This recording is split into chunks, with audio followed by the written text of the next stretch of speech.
কুখ্যাত জেফ্রি অ্যাপস্টেইনের সঙ্গে যোগাযোগ নিয়ে অবশেষে নীরবতা ভাঙলেন মার্কিন ধনকুবের বিল গেটস। বিতর্কিত এই সম্পর্কের জন্য জনসম্মুখে গভীর অনুতাপ প্রকাশ করে ক্ষমা চেয়েছেন মাইক্রোসফটের এই সহপ্রতিষ্ঠাতা। অস্ট্রেলিয়ার গণমাধ্যম নিউজ 9কে দেওয়া এক সাক্ষাৎকারে অ্যাপস্টেইনের সঙ্গে যোগাযোগের বিষয়টি নিজে স্বীকার করেছেন বিল গেটস। সম্প্রতি ফাঁস হওয়া অ্যাপস্টেইন নথিতে উঠে এসেছে পৃথিবীর বিভিন্ন আলোচিত ব্যক্তিদের নিয়ে চাঞ্চল্যকর তথ্য। সেখানে অ্যাপস্টেইন অভিযোগ করেছেন বিল গেটস বিবাহ বহির্ভূত সম্পর্কে জড়িত ছিলেন। তিনি আরও লিখেছেন, গেটসের সঙ্গে তার সম্পর্কের মধ্যে ছিল তাকে মাদক পেতে সহায়তা করা, বিবাহিত নারীদের সঙ্গে অবৈধ সম্পর্ক সহজ করা।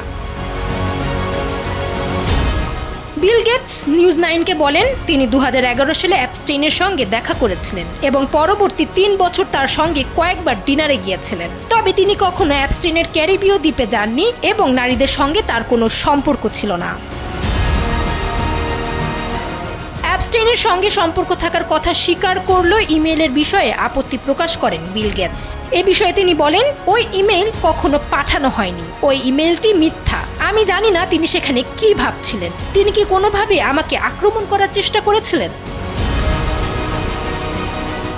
বিল গেটস অ্যাপস্টেইন সম্পর্কে বলেন, আমাদের কথোপকথনের মূল বিষয় এমন ছিল যে অ্যাপস্টেইন অনেক ধনী মানুষকে চিনতেন এবং বলতেন তারা বৈশ্বিক স্বাস্থ্য খাতে সহায়তার জন্য অর্থ দান করতে পারেন, কিন্তু পেছনে ফিরে তাকালে দেখি সেগুলো আসলে কোনো কাজেই আসেনি। ডেস্ক রিপোর্ট, সময়ের আলো।